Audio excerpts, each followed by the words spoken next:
Rocket League has been free to play for everyone for about a month now, and a lot of the new players have decided whether or not they want to start getting better at the game. Many of you new players don't know where to start. You've experienced the thrill of the game. You've seen people flying in the air and hitting the ball into your goal, and saying to yourself, "Wow." Unfortunately, these mechanics can take hundreds of hours of practice only to hit once in game, and if you want to become consistent at it, it can take up to thousands of hours. And while there is no secret to getting better faster than others, there are things you can practice that will boost your skill level higher than anyone else in your rank. So without further ado, I present to you tips I wish I knew when first learning Rocket League. As a little disclaimer before we begin, everyone in the game has a different set of skills, strengths, weaknesses, playstyles, and rank. So not every piece of information I tell you will 100% apply to you. Some people will pick these skills up quickly, while others will struggle. But that's okay, because everyone is different. Some of you may be ball chasers, while others are more passive and like to sit in net. Both of these playstyles are fine to begin with, just know that these habits may need to be broken as you rank up. These tips may put you in places that you aren't comfortable with yet, or cause you to do motions that you aren't comfortable with yet. But guess what? It only makes you a better player in the long run. Anyways, let's jump right into tip 1. Tip 1 is going to be wave dashing and half flipping. I'm putting both of these mechanics into the same category because I find them both fundamentally important in being able to improve. As many of you know, flipping is a mechanic possible in this game. It allows you to hit the ball with more power or to gain speed. If you're brand new to the game, flipping is quite simple. To flip, simply push your analog stick in the direction you want to flip, then double tap your jump button. Your car should do something like this. One of the mechanics I referenced before is called wave dashing.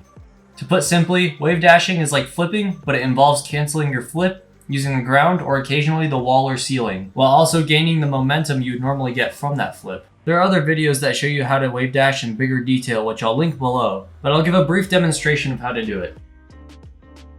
Start by jumping, lean your car back. When the back wheels of your car hit the ground, front flip forward. Implications of the wave dash can vary in certain situations, but you can use it when you want to gain, maintain, or control the speed and momentum of your car. There are so many ways you can use a wave dash, but you'll gain that knowledge as you gain more experience in the game. Jumping off walls and wave dashing, or wave dashing when you are out of boost, are two common examples of when to use it. Next up is half flipping. Half flipping is a vital mechanic that you must know in order to make a fast recovery, whether you are recovering from an offensive or defensive play. As with the wave dash, I'll do a brief tutorial on how to half flip, but link a better video in the description. Most of the time you'll be half flipping backwards, meaning that you'll have to cancel your backflip. But first we need to learn how to cancel your backflip. Flip canceling is quite simple. You just need to push your left analog stick in the opposite direction that you were flipping in as soon as the flip happens. From here, you're going to incorporate an air roll into that flip cancel. So start air rolling as soon as that analog stick goes in the opposite direction. For me, I have air roll left bound to square to make things easier. Implications of the half flip majority of the time are to go in the opposite direction, but rather than turning your car, which can take a few seconds, you can just half flip. When rating the difficulty of these mechanics, I rate them both a 2 out of 10 because they're quite easy to perform. It's just a matter of getting the muscle memory down and constant repetition. Tip number 2, power shots. You may have heard this one many times before, but it is indeed one of the most important aspects of hitting the ball in the most effective way. Power shots can be useful for a variety of reasons. It can be used to clear the ball, therefore relieving offensive pressure, or getting the ball where it needs to go, like shooting a shot. To practice power shots, I recommend any custom striker training pack, as the ones provided with the game take too long for constant repetitions. When starting these training packs, don't worry about trying to score. Right now, you're trying to focus on putting power on the ball. Generally, the best way to tell when you're putting power on the ball is when the orange or blue trails are following the ball. Once you can consistently, and I mean very consistently, hit the ball with power, then I would recommend practicing on hitting those shots towards the net. My two favorite training packs are Protein Power Shots and the Ultimate Warm-Up, as both of them have good shots to practice generating power on the ball. I'll leave the codes to both of these packs in the description below. If you're looking to warm up before a session, I recommend practicing one of these packs for about 5 to 10 minutes. But if you're looking to improve in this aspect and want to grind it out, I recommend 15 to 20 minutes at least every 2 days to build that consistency. After that consistency is there, try to get creative with your shots. Build on and improve in other categories while you're at it. I give this a difficulty rating of 3 out of 5 just because the skill is basic, but it requires a lot of time and repetition as well. Tip number 3 is going to be keybinds and camera settings. Keybinds are important when learning how to do multiple things in an efficient way in the game. You'll see what I mean in a bit. The most important keybinds to change are jump and boost so that you can press them at the same time. This will allow you to fast aerial a lot easier. I'll go over fast aerialing in the next tip though, but for now, these are the keybinds that I use. And if you're a mouse and keyboard user, you're on your own.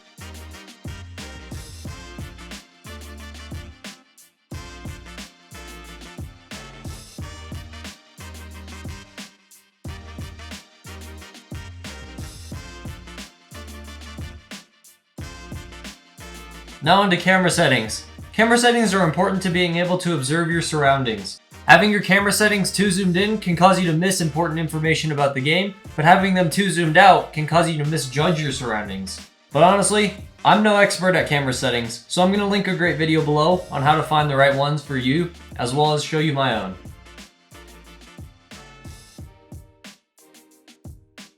But don't feel obligated to sticking to one camera setting for the rest of your career.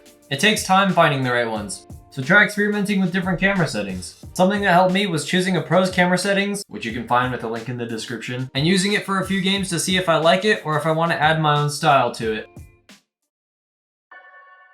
Tip number 4 is going to be aerial control.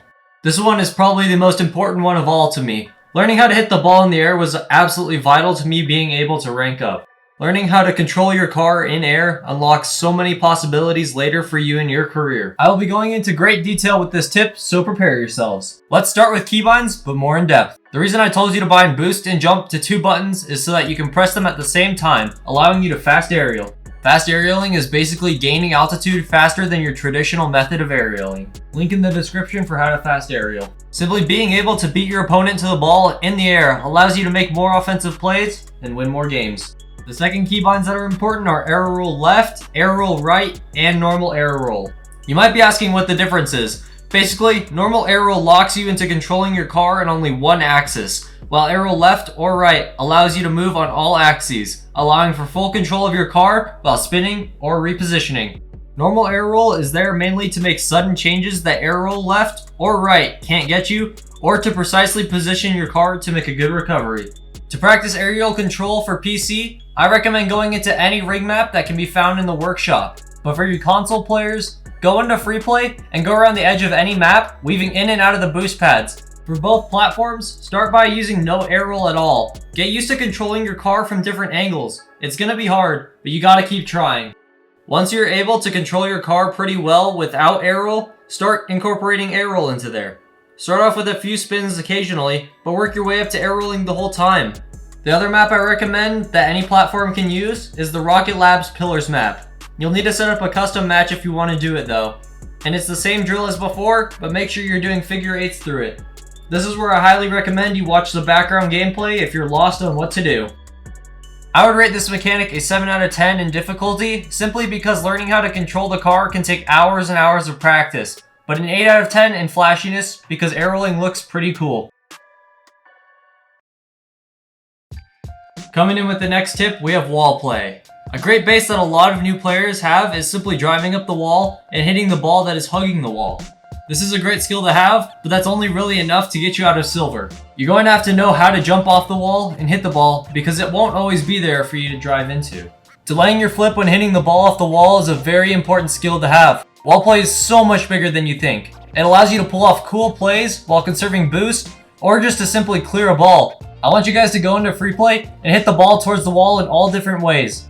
Learn when to go on the wall and hit the ball, or when to aerial. But learning to delay your flips when jumping is vital to being able to improve your wall play. Watch some of my examples in the background. They're a good way to understand when to jump off the wall and how to do it. I rate this mechanic a 3.5 out of 10 in difficulty because it's simple in practice, it just takes lots of time like all the other mechanics. And a 5 out of 10 in flashiness because it can look pretty cool in the low ranks to jump off the wall and hit the ball.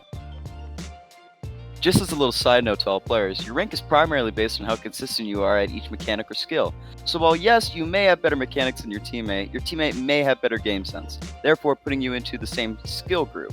So just know that if you're calling your teammate trash, he's probably also calling you trash as well. The final tip I want to go over in this video are bounce reads. These are extremely hard at first, and even I struggle with them, but they're a huge factor in helping to increase your speed. But being able to predict where the ball will bounce before your opponent is a major advantage that can even win you games. And whether it's reading a ball bouncing off the wall, ceiling, or ground, reading bounces from these can be a drastic change in pace for your opponent. Not only that, but it can help with a number of other mechanics, whether it's from setting up a double touch, practicing car control, or even flip resets. To practice this, hit the ball as hard as you can around the field and try to get the ball to bounce as much as possible. As soon as the ball bounces off of any surface, your goal is to get to the ball as fast as possible. You're gonna miss a lot, but that's okay because it means you're learning. And if the ball does a similar bounce to the one you previously missed, correct it with what you did wrong the previous time. There is no simple way of practicing, honestly. It just comes down to time and experience in the game, but you can always practice it anywhere you want. I give this mechanic an 8 out of 10 in difficulty because it is quite hard to read the bounces early on in your career, and it takes a lot of time with frequent training to really engrave it into your mind.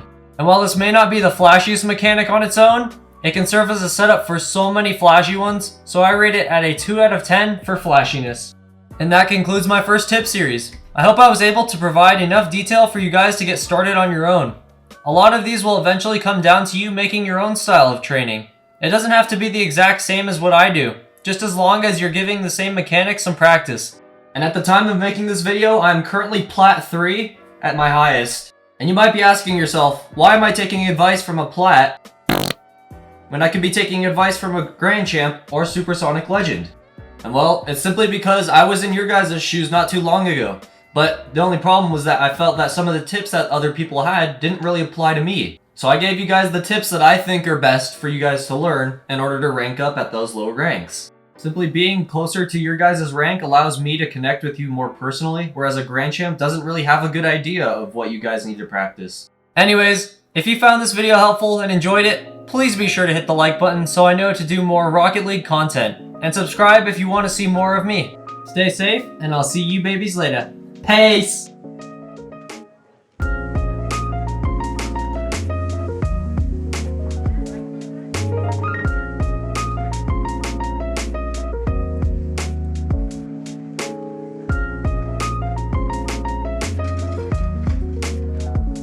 And please learn how to rotate before flip resetting!